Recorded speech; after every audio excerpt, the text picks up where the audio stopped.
Hi friends, welcome to Santra Techspot. In this video, we will data structure stack So last video, linear data structures, non-linear data structures topics So in this video, linear data structure stack So the stack அப்படிங்கிறது என்னன்னா ஒரு பிரின்சிபலை follow பண்ணுது அப்படிங்கிறது நான் already சொல்லியிருந்தேன். அதாவது LIFO அப்படின்னு நம்ம வந்து சொல்லுவோம். லாஸ்ட் இன் ஃபர்ஸ்ட் அவுட் அப்படிங்கிறது தான் இந்த ஸ்டாக் அப்படிங்கிறதோட பிரின்சிபலே. ஸோ இந்த வீடியோவில் நம்ம வந்து ஒரு ஸ்டாக் எப்படி இருக்கும், அதில் வேல்யூ எப்படி இன்சர்ட் ஆகும், எப்படி அதுலேருந்து வேல்யூ வந்து பாப் ஆகும், ஸ்டாக்கில் நம்ம என்னென்ன ஆப்ரேஷன்ஸ்லாம் பண்ணலாம், அதோட யூஸ் கேஸ் என்ன எல்லாத்தையுமே டீட்டெயிலாக பார்க்க போகிறோம். அதுக்கு முன்னாடி நீங்கள் இன்னும் நம்ம சேனல் சப்ஸ்கிரைப் பண்ணலாம். இப்போவே சப்ஸ்கிரைப் பண்ணி பார்த்துற பெல் ஐக்கனையும் கிளிக் பண்ணிடுங்க. அண்ட் இந்த வீடியோவை பார்த்து முடிச்சுட்டு இந்த வீடியோ பற்றின கமெண்ட்ஸை மறக்காம கமெண்ட்ஸ் சொல்லுங்கள். அப்போ தான் அது எனக்கு ஒரு பூஸ்டப்பாக இருக்கும். அதே போல் நம்ம சேனலோட இன்ஸ்டாகிராம் லிங்க், டெலகிராம் லிங்க் எல்லாத்தையும், அப்புறம் இமெயில் ஐடி எல்லாத்தையும் நான் வந்து டெஸ்கிரிப்ஷனில் கொடுக்குறேன். நீங்கள் அதில் நம்மளை ஃபாலோ பண்ணாலும் ஃபாலோ பண்ணி உங்களுக்கு இருக்கிற டவுட்ஸ் எல்லாத்தையுமே நீங்கள் வந்து கேட்டுக்கலாம்.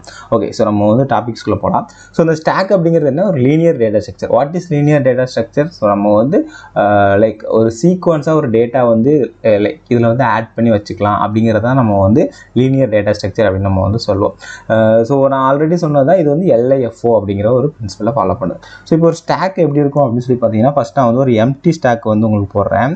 ஸோ இப்போ இதுதான் வந்து ஒரு எம்டி ஸ்டாக். ஓகேங்களா? ஸோ இதை வந்து நம்ம என்ன சொல்லுவோம், எம்டி ஸ்டாக். இந்த எம்டி ஸ்டாக்கில் என்ன இருக்குது, எந்த வேல்யூமே இல்லை.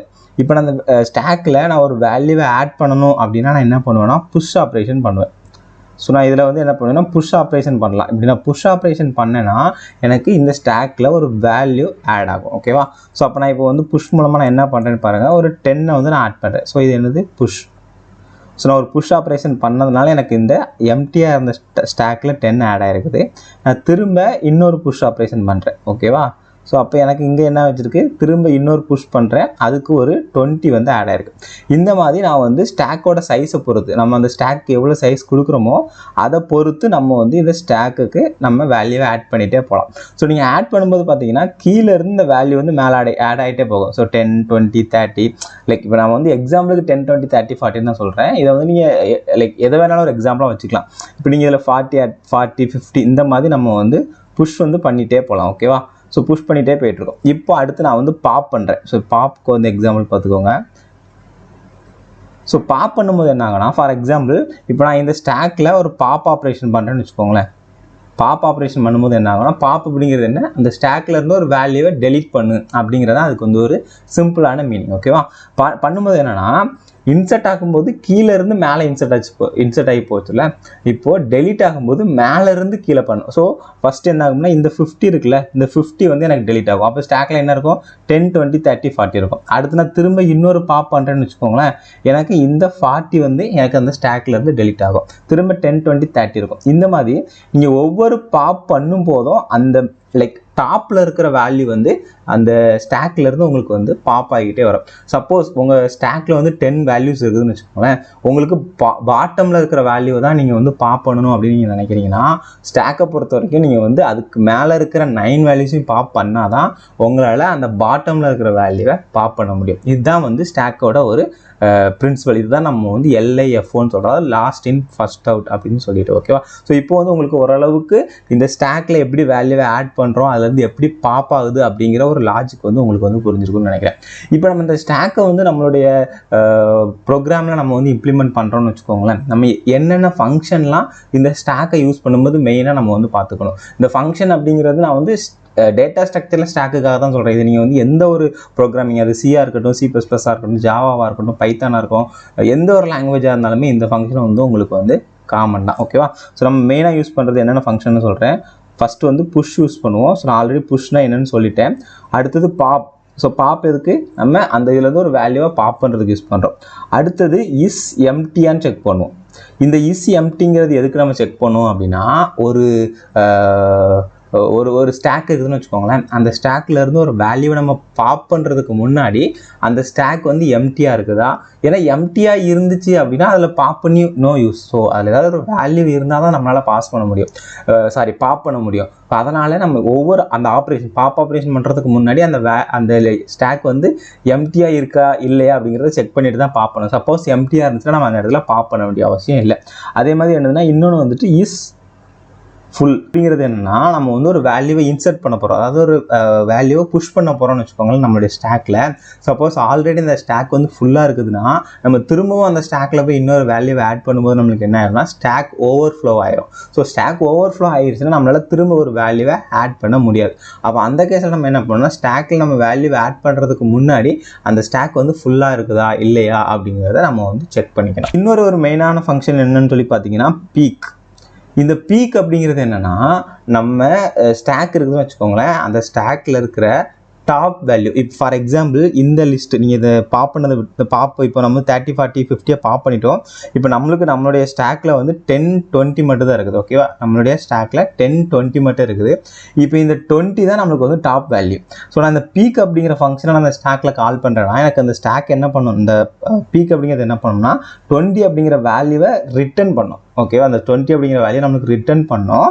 அந்த வேல்யூவை நம்மளுடைய ஸ்டாக்ல இருந்து டெலீட் பண்ணாது. ஓகேவா, ஸோ அதுக்காக தான் நம்ம இந்த பீக் அப்படிங்கிற இந்த பர்டிகுலர் ஃபங்க்ஷனை யூஸ் பண்ணுறோம். ஸோ இப்போ உங்களுக்கு வந்து மெயினாக நம்ம வந்து ஸ்டாக்ல என்னென்ன ஃபங்க்ஷன்லாம் யூஸ் பண்ண வேண்டியிருக்கும் அப்படிங்கிறது உங்களுக்கு தெளிவாக புரிஞ்சுக்கணும். அதுக்கு முன்னாடி நீங்கள் நோட் பண்ணிக்கோங்க. இது எல்லாமே நம்ம வந்து பார்க்குறது ஒரு பேசிக்ஸ் தான். ஒரு லைக் ஃபஸ்ட்டு ஸ்டாக்னா என்ன, கியூனா என்ன, இப்படி தான் நம்ம வந்து பார்க்க போகிறோம். ஏன்னா இதெல்லாம் தெரிஞ்சால் தான் நம்ம அதை வந்து கோடிங்காக இம்ப்ளிமெண்ட் பண்ண முடியும். ஸோ நம்ம நெக்ஸ்ட் வீடியோ என்ன பார்ப்போம்னா இதை எப்படி ஒரு லைவ் கோடிங்கில் பண்ணுறது. அது ஒரு சி ப்ரோக்ராமர் எந்த ப்ரோக்ராமிங் சியில் பண்ணலாம், C++ல பண்ணலாம், ஜாவாவில் பண்ணலாம், பைத்தானில் கூட பண்ணலாம்.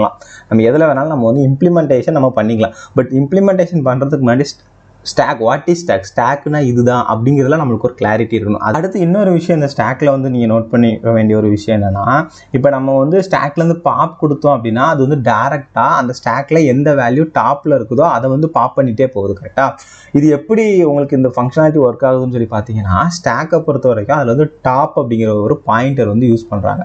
அந்த டாப் அப்படிங்கிற பாயிண்டர் என்ன பண்ணணும்னா அந்த ஸ்டாக்ல எந்த வேல்யூ டாப்பில் இருக்கோ அதை வந்து பாயிண்ட் பண்ணிகிட்டே இருக்கும். ஸோ நம்ம புஷ் பண்ணும்போதும் பாப் பண்ணும்போதும் அந்த டாப்போட வேல்யூ வந்து மாடிஃபை ஆகிட்டே இருக்கும். ஸோ அதை பேஸ் பண்ணி தான் நம்மளுக்கு எந்த வேல்யூ டாப்பில் இருக்குது அப்படிங்கிறது நம்மளுக்கு வந்து கால்குலேட் ஆகும். அதாவது ஃபார் எக்ஸாம்பிள் நீங்கள் இப்போ வந்து இங்கே நம்ம இப்போ வந்து ஒரு புஷ் ஆப்ரேஷன் பண்ணணும். இப்போ ஃபார் எக்ஸாம்பிள் நம்ம வந்து ஒரு எம்டி ஸ்டாக் கிரியேட் பண்ணும்போது நம்மளுக்கு வந்து டாப் ஈக்குவல் டு -1 அப்படின்னு சொல்லிட்டு இருக்கும். ஓகேவா, நீங்கள் ஒரு புஷ் ஆப்ரேஷன் பண்ணிட்டீங்கன்னா இங்கே வந்து 10 வந்துடும். அப்போ இந்த டாப்பில் வந்து +1 ஆட் ஆகும். ஓகேவா, ஸோ டாப் +1 இருந்துச்சுன்னா அப்போ என்ன டாப் வந்து 0. ஸோ அப்போ இது இந்த 10 அப்படிங்கிறது எதில் இருக்கும், டாப் ஆஃப் 0 ஒரு இண்டெக்ஸ் மாதிரி வச்சுக்கோங்க, டாப் ஆஃப் 0ல வரும். அடுத்து நீங்கள் திரும்ப இன்னொரு வேல்யூ புஷ் பண்ணுறீங்கன்னு வச்சுக்கோங்களேன், இங்கே வந்து 20 வரும். அப்போ நம்மளுக்கு என்ன ஆயிரும், இது வந்து டாப் ஆஃப் 1ன்னு மாறிடும். ஏன்னா இந்த 0 + 1 1 மாறிடும்.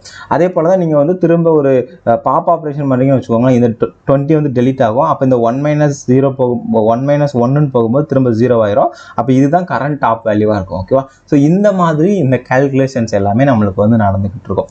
இப்போ வந்து உங்களுக்கு ஓரளவுக்கு இந்த வாட் இஸ் ஸ்டாக் வந்து எப்படி ஒர்க் ஆகுது, அதோட ஆப்ரேஷன்ஸ் என்ன, எல்லாமே உங்களுக்கு வந்து ஓரளவுக்கு புரிஞ்சிருக்கும். அப்படி எனக்கு ஃபுல்லாக புரிஞ்சிருக்குமான்னு எனக்கு தெரில, ஓரளவுக்கு புரிஞ்சிருக்கும் அப்படின்னு நம்புகிறேன்.